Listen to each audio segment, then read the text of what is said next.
My aunt said I'd never amount to anything like my cousin, so I bought the house she'd been trying to afford for years. For 23 years, Aunt Marlene had weaponized every family gathering to remind me how perfect Bethany was. Bethany got into Harvard. Bethany landed the corporate job. Bethany married the surgeon. Meanwhile, I was the family disappointment, a college dropout working as a dog walker. Maybe if you applied yourself like Bethany, Aunt Marlene would say, gesturing toward her daughter's engagement photos, you wouldn't be living paycheck to paycheck. What she didn't know was that I'd been quietly building a dog-walking empire. Started with 3 clients. Now I manage 40 employees across 5 cities. While Bethany was drowning in student loans and working 80-hour weeks for a boss who screamed at her, I was pulling in 6 figures doing what I loved. The Victorian on Maple Street had been Aunt Marlene's obsession since I was 12. She'd drive past it every Sunday after church, sighing about the bay windows and wraparound porch. Someday, she'd promise herself, when Bethany gets settled and can help with the down payment. Last month, the house went on the market. Aunt Marlene spent weeks preparing her loan application, certain her government pension and Bethany's co-signature would seal the deal. I made a cash offer that afternoon. The closing was yesterday.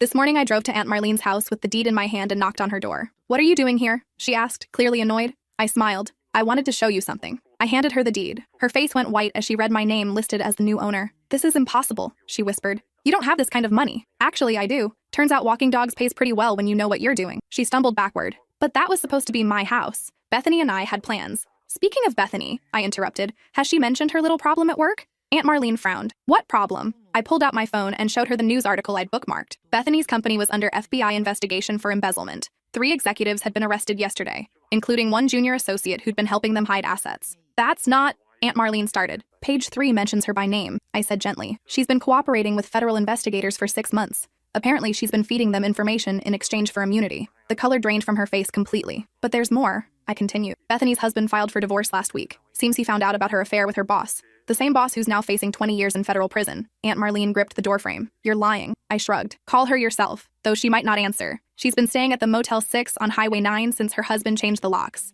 As I walked back to my car, I heard her sobbing inside. My phone buzzed with a text from Bethany. "Please help me. I have nowhere else to go." But what she didn't know was that the FBI investigation had been triggered by an anonymous tip. Someone had sent them detailed financial records showing exactly how the embezzlement scheme worked. That someone was me. I stared at Bethany's text for a long moment before deleting it without responding. 3 more messages came through in rapid succession. "I know we've never been close, but I'm desperate. Mom won't return my calls. Dennis froze all our accounts. I can pay you back once this is over." The irony wasn't lost on me. For over 2 decades, I'd listened to Aunt Marlene lecture me about responsibility, success, and making something of myself. Now her perfect daughter was begging the family failure for help. My phone rang. "Aunt Marlene, you have to help her," she said without preamble, her voice thick with tears. "She's your cousin." "Is she?" I asked, genuinely curious. "Because for the past 23 years, you've made it pretty clear that we're nothing alike, that she's everything I'm not. This isn't the time for petty grievances." "Petty?" I laughed. "Aunt Marlene, you spent my entire childhood telling me I was worthless. You missed my high school graduation because Bethany had a tennis match.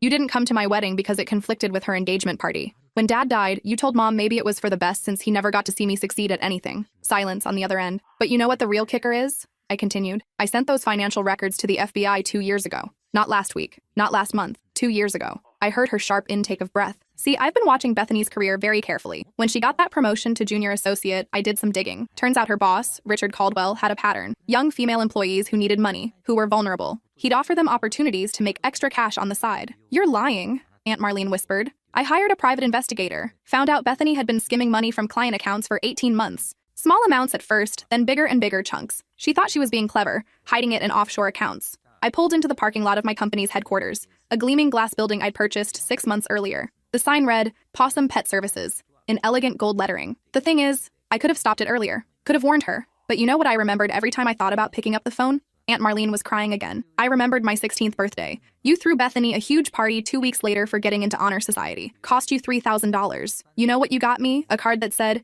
'Maybe next year you'll have something to celebrate.' That was a long time ago. Or, how about when I started my business? You laughed. Said I'd be bankrupt within 6 months. When I bought my first house, you said I'd probably lose it in foreclosure. When I got married, you bet Mom $20 we wouldn't last a year." I stepped out of my car and headed toward the building. 3 of my employees waved from the reception area. "But here's what really gets me, Aunt Marlene. The FBI investigation I triggered? It's going to save Bethany's life." "What do you mean?" "Because if she hadn't gotten caught now, she would have stolen even more. Richard was planning to pin everything on her and disappear with the money. I found emails proving it. She was being set up to take the fall for his entire operation." I swiped my keycard and entered the building. My assistant, Crystal, handed me a stack of messages and my coffee. So by turning her in, I actually saved her from 30 years in federal prison, instead of the 5 to 7 she's looking at now with cooperation. 5 to 7 years? Aunt Marlene's voice was barely a whisper. Oh, did she not mention that part? Yeah, cooperation with the FBI doesn't mean immunity. It means a reduced sentence. She's still going to prison, Aunt Marlene, just not for as long as she would have. I settled into my office chair and pulled up my laptop. 47 new client requests since yesterday. Now, about this help she's asking for. What exactly did you have in mind? She needs money for a lawyer, a place to stay, food. I see. And what makes you think I should provide any of that? Because family helps family. I laughed so hard I snorted. Family helps family? Where was that philosophy when I was 22 and eating ramen noodles for dinner every night? When I asked you for a loan to buy my first commercial van and you said it was throwing good money after bad? That was different. No, it wasn't different. It was exactly the same. Family member asking for help. The only difference is which family member. I opened my desk drawer and pulled out a folder I'd been keeping for 2 years. Inside were photocopies of every email, every bank statement, every piece of evidence I'd compiled about Bethany's embezzlement. Here's what's going to happen, I said, my voice steady and calm. Bethany is going to face the consequences of her actions. Just like I had to face the consequences of mine when I dropped out of college. Just like I had to face the consequences when my first business failed. Just like I had to face them when I lost my job and had to start over walking dogs. But she's in real trouble. And whose fault is that? Aunt Marlene was quiet for a long moment. When she spoke again, her voice was small. I know I wasn't always fair to you. Wasn't always fair? I stood up and walked to my office window, looking out at the city where I now employed dozens of people and generated millions in revenue. Aunt Marlene, you spent 23 years telling me I was worthless, that I'd never amount to anything, that I was an embarrassment to the family. I was trying to motivate you. No, you were trying to make yourself feel better about your own failures by putting me down. You never worked a day after high school. You married Uncle Frank for his government pension and spent 30 years as a housewife criticizing everyone else's choices. I could hear her sharp intake of breath. And you raised Bethany to believe she was entitled to everything without having to earn it. You paid for her car, her apartment, her tuition. You got her the internship at Richard's firm through your church connections. You handed her everything on a silver platter and then acted like she was some kind of genius for succeeding. That's not true, isn't it? Tell me one thing Bethany ever earned entirely on her own. One thing she achieved without your help or connections. Silence. That's what I thought. I sat back down and opened my computer. Time to check on the Victorian house. I'd had a contractor evaluate it this morning. With some renovations, it would make the perfect headquarters for my expanding business. You know what the saddest part is? I continued. If you had just treated me with basic respect, I would have helped her. If you had called me 2 years ago and said, Bethany's in trouble, can you help? I probably would have found a way to get her out of this mess before it got this bad. It's not too late. Yes, it is. Because this isn't really about Bethany. This is about 23 years of you treating me like I was less than human. This is about you teaching your daughter that some people matter and some people don't. This is about consequences, Aunt Marlene. And sometimes consequences take a long time to arrive, but they always arrive. My assistant knocked on the door. I gestured for her to come in. Mr. Patterson, the contractors are here about the Victorian house, Crystal said. They want to discuss the renovation timeline. And tell them I'll be right there, I said. Then back to the phone. I have to go. I'm turning my dream house into my corporate headquarters. Funny how things work out. Please, Aunt Marlene whispered. She's my only child. And I'm Mom's only child. Didn't stop you from treating me like garbage for my entire life. I hung up. Crystal was waiting by my desk with a worried expression. Is everything okay? Family drama, I said, grabbing my jacket. Some people think they can treat you terribly for decades and then expect you to come running when they need help. Oh, I hate that, she said, following me toward the elevator. My brother does the same thing. Ignores me completely unless he needs money. What do? I tell him that respect is earned, not demanded, she said with a shrug. If he wants my help, he needs to start treating me like family instead of like an ATM. I smiled. Remind me to give you a raise. The contractors were waiting in the lobby. Tom Henderson, the project manager, was someone I'd hired for several previous renovations. He knew my standards and my budget. Patterson, he said with a grin, shaking my hand. Congratulations on the house. That Victorian is a beauty. Thanks. What are we looking at for timeline and costs? We walked outside where his crew was unloading equipment. Tom pulled out a tablet and showed me the preliminary plans. 6 months for full renovation. Kitchen, bathrooms, flooring, electrical, plumbing. We can convert the first floor into office space and keep the second floor as residential if you want. Perfect. What about cost? $200,000, give or take. But you'll have a showpiece when we're done. That house has good bones. I nodded. $200,000 was pocket change now, but 5 years ago it would have been impossible. Funny how your perspective changes when you go from struggling to successful. My phone buzzed with another text from Bethany. I'll do anything, please. I showed it to Tom. My cousin, she's in some legal trouble and wants me to bail her out. Family, he said with a knowing look. Can't live with them, can't shoot them. The thing is, she spent our whole lives treating me like I was beneath her. Now that she needs help, suddenly we're close family. Tom shrugged. My dad always said you teach people how to treat you. If you let them walk all over you once, they'll expect to do it forever. Smart man. He was. Also said that sometimes the best thing you can do for someone is let them face the consequences of their choices. Builds character. We spent the next hour going through the renovation plans. Tom's crew was going to start demo work tomorrow. In 6 months, I'd have a beautiful corporate headquarters in the house Aunt Marlene had dreamed about for decades. As I was getting ready to leave, my phone rang again. This time it was Mom. Hey, I said, answering on the third ring. I heard about Bethany, she said without preamble. Marlene called me crying. I figured she would. She says you're refusing to help. That's not exactly accurate, I said, walking back to my car. I'm refusing to bail her out of a mess she created for herself. That's the same thing. No, it's not. Helping would be finding her a good lawyer and supporting her through the legal process. Bailing her out would be pretending this never happened and enabling her to continue making terrible choices. Mom was quiet for a moment. She's family, so am I. That's different. How is it different? You're strong. You've always been able to take care of yourself. I stopped walking. Mom, do you remember when I was 25 and asked you for a loan to buy my second van? Vaguely. You said no because Aunt Marlene told you I was irresponsible with money. You said if Bethany needed a loan, that would be different because she was reliable. I don't remember saying that. I do. I remember it perfectly. Just like I remember when Bethany's car broke down and you gave her $3,000 for a new one without her even asking. When my car broke down, you told me it was a good opportunity to learn about public transportation. Silence. I'm not angry about it anymore, I continued, but I want you to understand something. I learned to be strong because I had to, because no one was coming to rescue me. Bethany never learned to be strong because someone always rescued her. That's the difference. So you're just going to let her suffer? I'm going to let her experience the natural consequences of her actions, the same way I had to when I made mistakes. I reached my car and got in, putting the phone on speaker. Besides, I added, it's not like she's homeless and starving. She has a college degree. She can get a job. She can rent an apartment. She can figure it out the same way millions of other people do when their lives fall apart. But the legal fees, she can get a public defender, or she can sell some of those expensive clothes and jewelry she's always showing off on social media. You've really thought this through, Mom said, and I couldn't tell if she was impressed or disturbed. I've had 2 years to think about it. 2 years? I realized I'd said too much. Nothing. Never mind. No, what did you mean by 2 years? I sighed. There was no point in hiding it now. I'm the one who turned her into the FBI. The silence on the other end stretched so long I thought the call had dropped. Mom, you what? I found out she was embezzling money and I reported it to the authorities. But why? Because it was the right thing to do. And because I was tired of watching her get away with everything while I got criticized for breathing too loudly at family dinners. Oh my God. Look, she was going to get caught eventually. At least this way she gets cooperation credit and a reduced sentence. You destroyed her life? No, she destroyed her life. I just made sure she couldn't destroy other people's lives in the process. I started the car and pulled out of the parking lot. The afternoon traffic was light, which was good because I needed to get back to the office for a meeting with my accountant. Mom, can I ask you something? I guess. Do you remember my college graduation from community college? Of course. No, you don't. Because you didn't come. You went to Bethany's sorority formal instead. That was... Do you remember my wedding? Yes. What color was my dress? Silence. It was blue, Mom. Navy blue. I wore navy blue because I knew you'd be comparing me to Bethany's white wedding dress, and I wanted to avoid that completely. But you spent the entire reception talking about how Bethany's wedding would be so much more elegant. I know you didn't mean to hurt me. That's what makes it worse. Hurting me was so natural, so automatic that you didn't even realize you were doing it. I pulled into my office parking lot and sat in the car for a moment. The thing is, I don't need your approval anymore. I don't need Aunt Marlene's approval. I don't need anyone in this family to validate my choices or my success. I built this life despite all of you, not because of any of you. That's not fair, isn't it? Name one time in the last 10 years when anyone in this family celebrated my success. When my business hit its first $1 million in revenue, I called to tell you. You said that was nice and then spent 20 minutes talking about Bethany's promotion. I got out of the car and headed toward the building. I'm not trying to punish anyone, I said. I'm just done pretending that we're a close, supportive family when we're not. I'm done pretending that I owe Bethany anything when she's never done anything for me. And I'm definitely done being guilted into cleaning up messes that other people created. So what happens now? Now Bethany faces the consequences of her actions. She goes to court, probably pleads guilty, serves her time, and hopefully learns something from the experience. She's 31 years old, Mom. It's time for her to grow up. And what about the family? What about it? Are you just going to cut us all off? I thought about that for a moment. I'm not cutting anyone off, but I'm also not going to pretend that we have relationships we don't actually have. If you want to have a real relationship with me, one based on mutual respect and genuine interest in my life, I'm open to that. But if you just want someone to solve problems and provide money when things go wrong, you're going to be disappointed. I reached my office and stopped outside the door. I have to go, I have a meeting. Wait, Mom said. Can I see your house sometime? The Victorian? I was surprised by the question. Why? Because I'd like to know more about your life, your real life, not just the version Marlene talks about. Sure, I said after a moment. Give me a few weeks to get the renovation started, and then you can come for a tour.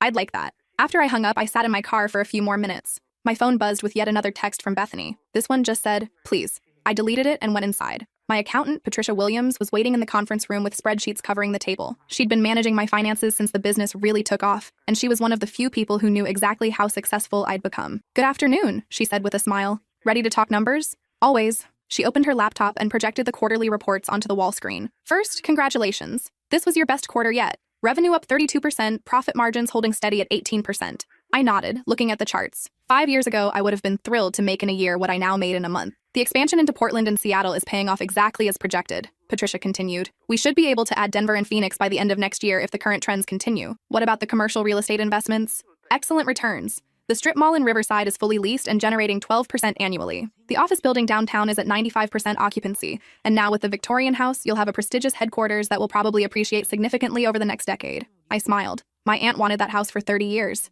Well, now it's yours. And speaking of family, Patricia raised an eyebrow. I saw the news about your cousin's company. Caldwell and Associates was one of our potential clients last year. Really? We ultimately decided not to work with them. Something felt off about their books. Too many international transactions, too many vague expense categories. Interesting. I assume this doesn't affect your family relationships? I laughed. Patricia, my family relationships were already pretty complicated. This just made them more honest. She nodded. Sometimes the truth is a blessing, even when it's painful. We spent the next hour going through investment strategies and tax planning. When we finished, I had a clear picture of exactly how wealthy I'd become. On paper, I was worth just over $8 million.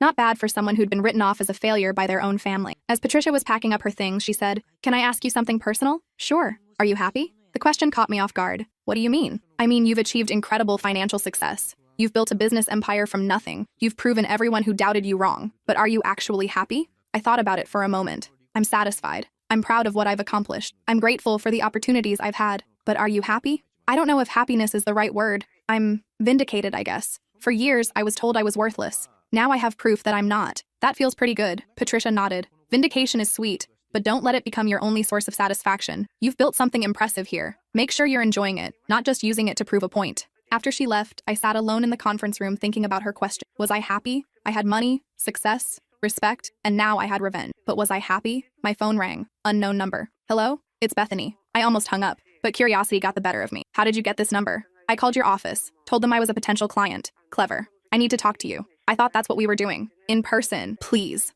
I looked at my watch. It was almost 6 o'clock. "Why?" "Because there are things you don't understand. Things about what really happened." "I understand plenty." "No, you don't. Richard didn't just offer me opportunities to make extra money. He threatened me." I frowned. "Threatened you how? Can we meet, please? There's a coffee shop on 5th Street called Brew Haven. I'll be there at 7. "Bethany, 1 hour. That's all I'm asking." The line went dead. I sat there for a moment, debating whether to go. Part of me was curious about what she had to say. Another part of me suspected this was just another manipulation, another attempt to avoid consequences. But ultimately, my curiosity won. At 7 o'clock, I walked into Brew Haven and spotted Bethany immediately. She was sitting in the corner booth, hunched over a cup of coffee, looking nothing like the polished professional I was used to seeing. Her hair was unwashed, her clothes wrinkled, and she had dark circles under her eyes. She looked up when I approached, and I was startled by how much older she looked. Like she'd aged 5 years in the past month. "Thank you for coming," she said quietly. I sat down across from her without ordering anything. "You have 1 hour. I know you think I'm just a spoiled brat who got caught stealing," she began. "And maybe that's partly true, but it's not the whole story. I'm listening." She took a shaky breath. "When I first started working at Richard's firm, everything was normal. Good even. I was learning a lot, getting good assignments, building experience. Okay? But after about 6 months, Richard started paying attention to me. Not in a mentoring way, in a personal way. I felt a chill run down my spine. At first, it was just compliments. Comments about my appearance, my intelligence. Then it was invitations to client dinners, work trips, conferences. And you went along with it. I was 24 years old and he was offering me opportunities that usually go to people with 10 years more experience. Of course I went along with it. She wrapped her hands around her coffee cup like she was trying to warm herself. The first time he kissed me, I was drunk at a client Christmas party. I pushed him away and told him it was inappropriate. He laughed it off and said I was right. But it didn't stop there. No, it got worse. He started calling me into his office for private meetings that weren't about work. He'd stand too close, touch my shoulder, make comments about my body. I felt my anger shifting from Bethany to Richard. When I complained to HR, they said they'd look into it. A week later, Richard told me that my performance review would be coming up soon and that he hoped we could work together like professionals. So he was threatening your job. Not directly, but the message was clear. Play along or find somewhere else to work. Bethany looked up at me with tears in her eyes. "Do you know how hard it is to find a job in finance with just 2 years of experience? Do you know what my student loan payments are every month?" I didn't answer, so I played along. I let him take me to expensive dinners. I let him buy me clothes, jewelry, gifts. I told myself it was just business networking. When did it become sexual? About a year in. He took me on a business trip to Chicago, booked us a suite with connecting rooms. After the client meeting, he came to my room with champagne. She stopped talking and stared into her coffee. "You don't have to tell me the details," I said quietly. The embezzlement started after that. He said I was part of his team now, his inner circle. He said the money was bonus compensation for my discretion and loyalty. "How much did you know about what you were doing?" At first, nothing. He had me move money between accounts, told me it was for tax purposes. Then gradually I realized we were hiding money from clients, skimming from settlements, inflating expenses. "Why didn't you quit?" Because by then he had evidence of my involvement. Photos from our trips together, recordings of our conversations, documentation of every financial transaction I'd helped with. He said if I ever tried to leave or expose him, he'd make sure I went to prison while he disappeared with millions. I leaned back in my chair, processing this information. "When did you realize he was planning to frame you?"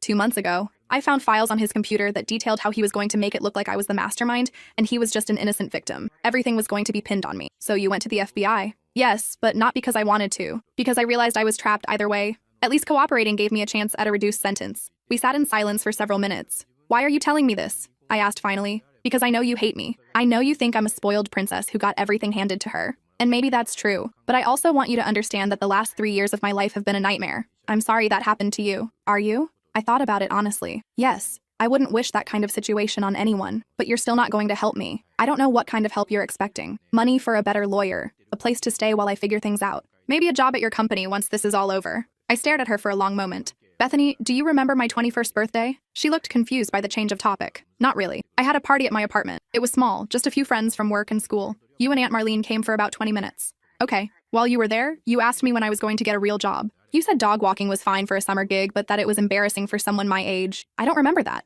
I do. And I remember thinking that someday I'd prove you wrong, that someday I'd be more successful than you could ever imagine. So this is about revenge. No, this is about consequences. You've spent our entire lives treating me like I was beneath you, not just ignoring me or being indifferent, but actively putting me down, making sure I knew that you thought I was worthless. That's not true. It is true. And now that you need something from me, you want to pretend we have a relationship we've never had. Bethany started crying. I know I wasn't always nice to you. I know Mom raised me to think I was better than everyone else, but I'm trying to change. This whole experience has taught me. Bethany, stop. I held up my hand. Just stop. You're not trying to change. You're trying to manipulate me into saving you from the consequences of your actions. That's not fair, isn't it? You spent 3 years participating in financial fraud. You took money that belonged to other people. You lied to clients, to auditors, to investigators. The only reason you're cooperating now is because you got caught. I was being blackmailed, and that's horrible. It really is. Richard Caldwell is a predator, and he should go to prison for a very long time. But that doesn't erase what you did. That doesn't make you a victim instead of a participant. I stood up to leave. Where are you going? Home.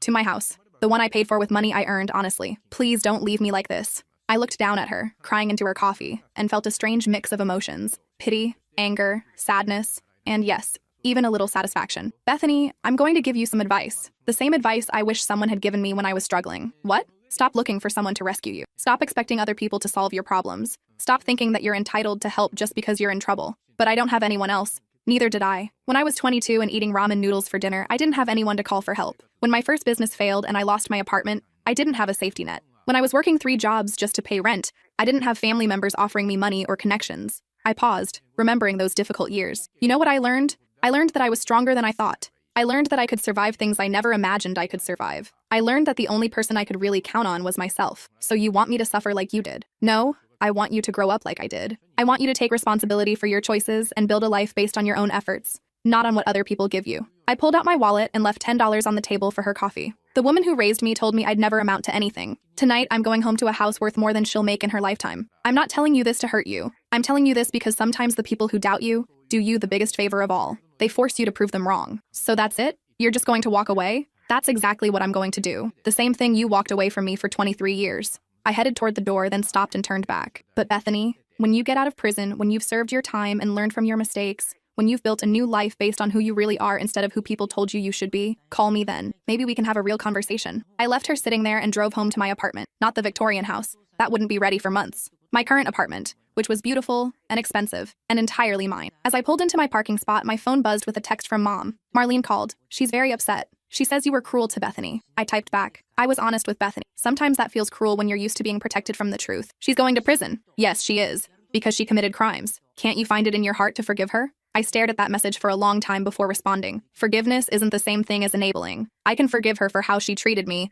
and still refuse to rescue her from the consequences of her actions. I don't understand how you became so cold. I became realistic. There's a difference. I turned off my phone and went upstairs. My apartment was quiet and peaceful, decorated with art I'd chosen and furniture I'd bought with money I'd earned. Every item in the space represented my own taste, my own choices, my own success. I poured myself a glass of wine and sat on my balcony, looking out at the city lights. Tomorrow, I'd check on the renovation progress at the Victorian house. Next week, I had meetings scheduled with potential investors who wanted to help me expand into new cities. Next month, I'd probably be featured in a business magazine article about successful entrepreneurs. But tonight, I was just satisfied. 3 months later, I was standing in the newly renovated Victorian house, putting the finishing touches on my new corporate headquarters. The first floor had been converted into beautiful office space with exposed brick walls, hardwood floors, and modern fixtures. The second floor remained residential, a perfect space for overnight guests or future live-in employees. The local business journal was doing a feature story about the renovation, and the photographer was setting up shots of my office. I'd furnished it with a massive oak desk, floor-to-ceiling bookshelves, and artwork from local artists I'd commissioned. "This is incredible,"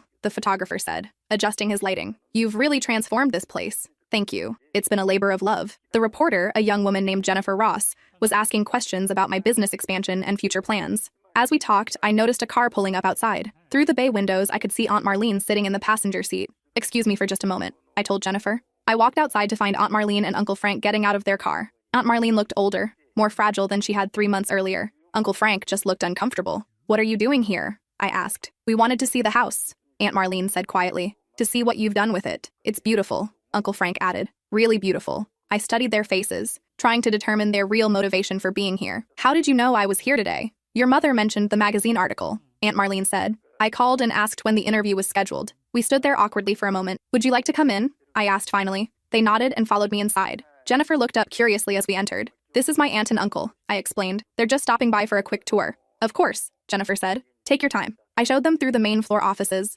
explaining how each room would be used. Aunt Marlene was quiet, but I could see her taking in every detail. The kitchen had been converted into a break room with high-end appliances and a conference table. The dining room was now a client meeting space with elegant furniture and a presentation screen. How many people work for you now? Uncle Frank asked. 62 employees across 6 cities, I said. We're hoping to hit 100 by the end of next year. That's impressive, Aunt Marlene said softly. We climbed the stairs to the second floor, which I'd kept as residential space. There were 2 bedrooms, a full bathroom, and a small living area. I thought you might use this as an apartment, Uncle Frank said. Maybe eventually. For now, it's guest space for out-of-town employees or investors. Aunt Marlene walked to the master bedroom window and looked out at the wraparound porch. I used to dream about having morning coffee on that porch, she said quietly. I know. She turned to face me. Bethany was sentenced yesterday. 18 months in federal prison. I nodded. I heard. She starts serving her time next month. I'm sorry. Are you? I thought about it honestly. I'm sorry that she made choices that led to this outcome. I'm sorry that she was manipulated and coerced. But I'm not sorry that she's facing consequences for her actions.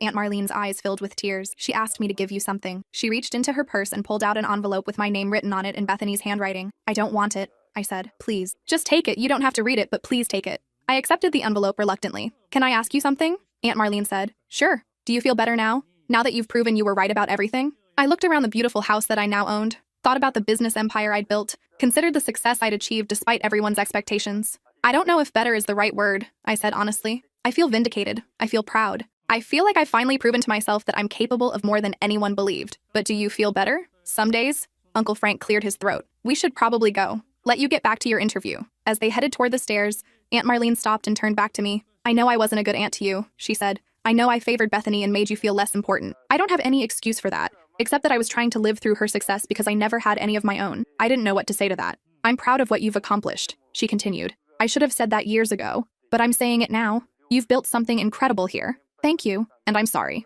for everything. After they left, I stood in the empty hallway for several minutes, holding Bethany's letter. Jennifer called up from downstairs that she was ready to continue the interview. I put the letter in my desk drawer without opening it and finished the photo shoot. The article would run next week with a headline about my transformation from failure to millionaire entrepreneur. It would probably generate more business and more investment opportunities. But as I locked up the house and drove home that evening, I found myself thinking about Aunt Marlene's question. Did I feel better? I had everything I thought I wanted: financial success, professional respect, and the satisfaction of proving everyone wrong. I'd bought the house that represented everything my aunt had wanted but couldn't achieve. I'd built a business empire while her perfect daughter went to prison. So why did I feel so empty? That night, I called my therapist. Dr. Sarah Chen was someone I'd started seeing 6 months earlier, when the success of my business had left me feeling surprisingly unfulfilled. I'm glad you called, she said when I explained what had happened with Aunt Marlene's visit. How are you feeling about the conversation? Confused, angry, sad? I don't know. Tell me about the anger. I'm angry that she apologized now, after all these years. I'm angry that it took Bethany going to prison for her to acknowledge how she treated me. I'm angry that she thinks saying sorry erases 23 years of emotional abuse.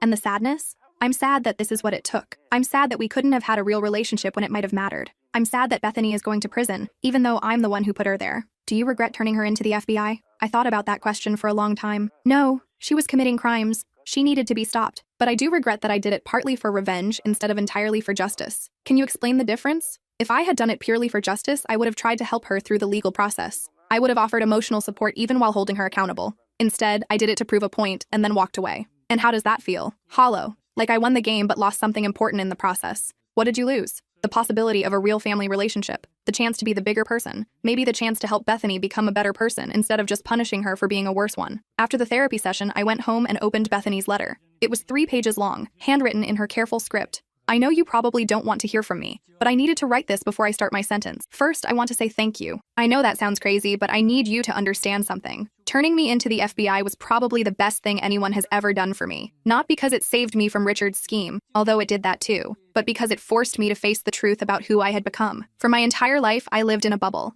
Mom told me I was special, that I deserved the best, that the world owed me success because I was smart and pretty and well-educated. I never learned to struggle, to fail, to pick myself up, and try again. When things got difficult with Richard, instead of finding a way out, I took the easy path. I told myself I was a victim, that I had no choice, that I was protecting myself. But the truth is, I was protecting my lifestyle. I was protecting the image of perfection that Mom had built around me. You were right when you said I needed to grow up. I'm 31 years old and I've never really faced consequences for anything. When I got bad grades, Mom blamed the teachers. When I got fired from my first job, she said they didn't recognize my potential. When I had problems in my marriage, she said Dennis wasn't good enough for me. She never taught me that sometimes the problem is me. I've spent a lot of time in therapy over the past few months, and I've realized something important. The way our family treated you was wrong. Not just unfair, but actively harmful. We taught you that love was conditional, that you had to earn approval, that you weren't worth investing in, but we also gave you something I never got, the opportunity to become strong. I don't know who I am without other people telling me I'm special. I don't know how to solve problems without asking someone else to fix them. I don't know how to handle failure because I've never been allowed to fail. You do know those things. You learned them because you had to. I'm not asking for forgiveness. I'm not asking for help. I'm just asking you to know that I understand now why you couldn't save me from this. You knew that being saved wouldn't actually help me. I hope that when I get out of prison, I'll be the kind of person who could be your real cousin instead of just your relative, someone you could respect and trust and maybe even like. I hope that when I get out, I'll be strong enough to build a life based on who I really am instead of who people expected me to be. Thank you for refusing to enable me. Thank you for letting me face the consequences of my choices. Thank you for showing me that it's possible to succeed without anyone's help. And thank you for proving that the family failure can become the family success story. I love you, even though I never showed it. Bethany. I read the letter 3 times before putting it down. Then I picked up my phone and called Mom. Hi, honey, she said when she answered. How was the magazine interview? Good. Mom, I have a question for you. Okay. When Bethany gets out of prison, she's going to need help getting back on her feet, a place to stay, help finding a job, support while she rebuilds her life. Yes, I imagine so. I want you to tell Aunt Marlene that I'll provide that help. Really? With conditions. She has to complete a full rehabilitation program while she's in prison. She has to get therapy to address the issues that led to her crimes. She has to write a detailed plan for how she intends to rebuild her life based on her own efforts, not on other people's assistance. And if she does all that, then I'll give her a job at my company. Entry level, minimum wage, but with opportunities for advancement based on merit. I'll help her find an apartment. I'll provide the kind of support that helps someone build independence, not the kind that creates dependence. That's very generous. It's not generous. It's what family should do. We should hold each other accountable and help each other grow, not enable each other's worst impulses. What changed your mind? I realized that proving I was right wasn't as important as being the kind of person I wanted to be. 6 months later, I was sitting in my office at the Victorian house when Crystal knocked on the door. There's someone here to see you, she said. Says she's your cousin. I looked up from my computer, confused. Bethany's still in prison. No, this is someone different. Says her name is Lily. I stared at Crystal for a moment, then remembered. Lily was Aunt Marlene's younger daughter, Bethany's sister. She was about 5 years younger than Bethany, which would make her around 26 now. Send her in. Lily walked into my office looking nervous but determined. She was petite with dark hair and intelligent eyes, and she was carrying a portfolio case. Hi, she said, standing awkwardly by the door. I'm sorry to bother you at work, but I wasn't sure how else to reach you. Sit down, I said, gesturing to the chair across from my desk. What can I do for you? I heard about what you did for Bethany, about offering to help her when she gets out. News travels fast in this family. Mom's been talking about it nonstop. She says you're giving Bethany a second chance even though she doesn't deserve it. And what do you think? Lily was quiet for a moment. I think Bethany does deserve it. Everyone deserves a second chance. But I also think maybe I deserve a first chance. I'm not sure what you mean. She opened her portfolio and pulled out a thick folder. I graduated from college 3 years ago with a degree in business administration and a minor in graphic design. I've been working at a marketing firm downtown, but it's not really going anywhere. She handed me the folder. Inside were examples of her work. Logos, website designs, marketing campaigns, business plans. This is impressive, I said, flipping through the pages. Really impressive. Thank you. I've been following your company's growth, and I think you could benefit from having a dedicated marketing department. Right now, you're probably outsourcing most of your marketing and branding work. She was right. I was paying 3 different agencies to handle various aspects of marketing and advertising. I could do all of that in-house, she continued, more efficiently and more cost-effectively. And I could help you develop a comprehensive brand strategy for your expansion into new markets. I looked at her more carefully. Unlike Bethany, who had always seemed entitled and confident, Lily appeared nervous but prepared. She'd clearly done her homework. Why do you want to work for me specifically? I asked. Because you built something real from nothing. Because you value hard work over connections. Because you succeeded despite everyone telling you that you couldn't. And because I'm family? No, she said firmly. I don't want to work for you because we're related. I want to work for you because I think I can help your business grow. and I think you can help me become the kind of professional I want to be. I closed the portfolio and leaned back in my chair. Tell me about your current job. I'm a junior associate at Preston Marketing. I mostly do data entry and basic design work. I've been there for 3 years and I haven't gotten a promotion or a raise. My boss takes credit for my ideas and gives the interesting projects to his friends. Why haven't you looked for another job? I have, but without senior level experience, it's hard to get interviews for the positions I really want. And the entry-level positions don't pay enough to cover my student loans. What about mom and dad? Can't they help with the loans? Lily laughed, but it wasn't a happy sound. Dad's been out of work for 6 months.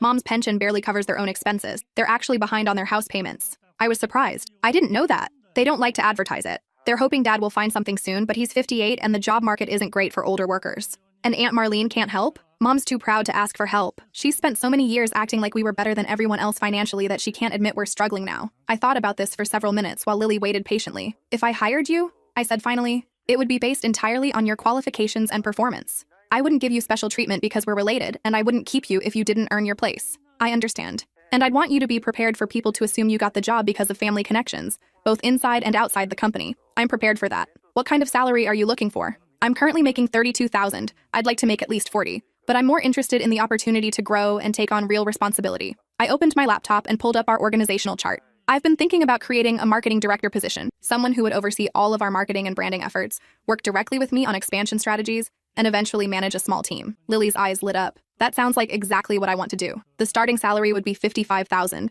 with performance reviews every 6 months and opportunities for advancement based on results. Are you serious? I'm always serious about business. When could you start? I'd need to give 2 weeks notice at my current job. Perfect. That gives us time to set up your office and go through all of our current marketing contracts so you understand what we're working with. Lily looked like she was about to cry. I can't believe this is happening. Believe it. But remember, this is business. I'm hiring you because I think you can help my company succeed. If you prove me wrong, I'll fire you regardless of our family relationship. I won't prove you wrong. After Lily left, I sat in my office thinking about the conversation. Hiring her felt different from my interactions with Bethany. With Bethany, everything had been about the past. Old grievances, revenge, proving points. With Lily, everything was about the future. Opportunity, growth, potential. Maybe that was the difference between enabling someone and empowering them. That evening, I called Mom to tell her about hiring Lily. That's wonderful, she said. Lily's very talented. She just hasn't had the right opportunities. Speaking of opportunities, how are Uncle Frank's job prospects? Not great. He's been unemployed for almost 7 months now. At his age, companies assume he's outdated or too expensive. What kind of work does he do? Facilities management.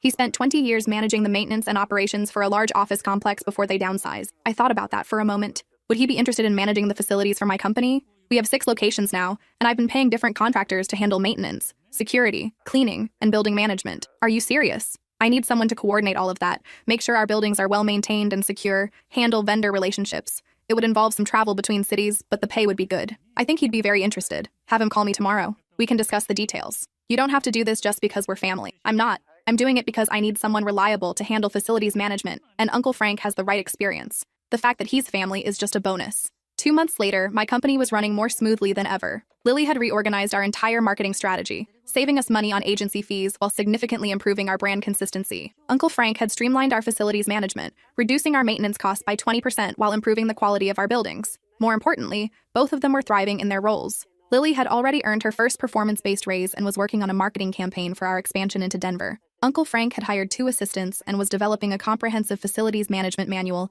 that we could use as we continued to grow. I was reviewing quarterly reports when Crystal buzzed me on the intercom. Your cousin Bethany called, she said. She's being released next week and wanted to know if your offer of help is still available. Tell her to call me directly. We need to discuss the conditions I mentioned. An hour later, Bethany called. I got your message about calling directly, she said. I wanted to thank you again for your willingness to help. Before we go any further, I need to know whether you've met the conditions I outlined. I completed the rehabilitation program and finished it with the highest marks in my class. I've been in therapy twice a week for the entire 18 months, and I've written a detailed plan for rebuilding my life. Tell me about the plan. I want to get a job in nonprofit financial management. I know I can't work in traditional finance anymore because of my record, but nonprofits need people who understand money management, and I think I could make a real contribution. That's a good idea. I've already been accepted into a certificate program for nonprofit management at the community college. It starts 6 weeks after my release. What about housing? I found a subsidized apartment about 10 minutes from your office. It's not fancy, but it's clean and safe and affordable. And you understand that the job I'm offering is entry-level customer service, not management? I understand. I need to prove myself before I can expect more responsibility. When do you get out? Next Tuesday. Come to my office Wednesday morning at 9. We'll discuss the job details and go over my expectations. Thank you. I know you don't owe me anything, and I appreciate this more than I can say. Don't thank me yet. Prove that you've actually changed. and then we'll see where things go. Wednesday morning, Bethany arrived at my office looking completely different from the last time I'd seen her. She was thinner, with shorter hair and no makeup. She wore simple clothes and carried herself with a humility I'd never seen from her before. "Thank you for seeing me," she said, when Crystal showed her into my office. "Sit down. Before we discuss the job, I want to hear about your experience in prison. It was the hardest thing I've ever been through, but also the most educational." "How so?" "I learned what it's like to have no power, no privilege, no special treatment. I learned what it's like when your name and your family connections don't matter. I learned what it's like to earn respect through your actions instead of expecting it because of who you are." She paused, gathering her thoughts. "I also learned that I'm capable of more than I ever imagined. I taught literacy classes to other inmates. I helped women prepare for their GED exams. I worked in the kitchen and learned that honest work is satisfying in a way that cutting corners never was. And the therapy? That was even harder than prison in some ways. Facing the truth about how I was raised, how I treated other people, how entitled and selfish I was. Understanding that I hurt people not because I was evil, but because I never learned to consider how my actions affected others." I nodded. "The job I'm offering is customer service representative. You'd handle phone calls from clients, schedule appointments, process payments, and do basic administrative work." "I understand. The pay is $15 an hour. After 6 months, if your performance is satisfactory, you'll be eligible for a raise. After a year, if you've proven yourself reliable and capable, we can discuss other opportunities within the company." "That sounds fair." "You'll report to Crystal, my office manager. She's been with the company for 3 years and she knows our systems better than anyone. You'll do exactly what she tells you to do, when she tells you to do it, with no arguments and no attitude." "I understand. If you're late more than twice in your first 90 days, you're fired. If you lie to me about anything, you're fired. If you treat any employee, client, or vendor with disrespect, you're fired. If you steal so much as a paperclip, you're fired." "I understand. And if you ever try to use our family relationship to get special treatment or avoid consequences, you're fired immediately." "I wouldn't do that." "Good, because I've worked too hard building this company to let anyone damage it, even family."